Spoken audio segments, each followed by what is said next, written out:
నీ కోపంలో మన యొక్క న్యాయం ఉంటుంది, నీ కోపంలో లీగాలిటీ ఉంటుంది, నీ కోపంలో జస్టిస్ ఉంటుంది. గుర్తుపెట్టు, నువ్వు కోపపడ్డావు అంటే దానికి ఒక అర్థం ఉంటుంది.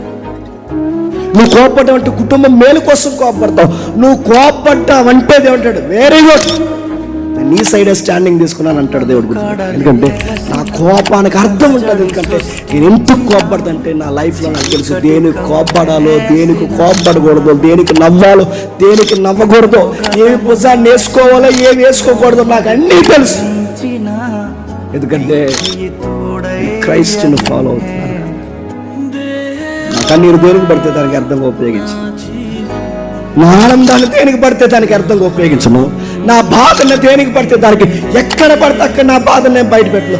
నేను బాధపడ్డానంటే ఒకే ఒక విషయం కొరకు, దేవా నీ చిత్తమే సిద్ధించుగాక అని బాధపడతాను.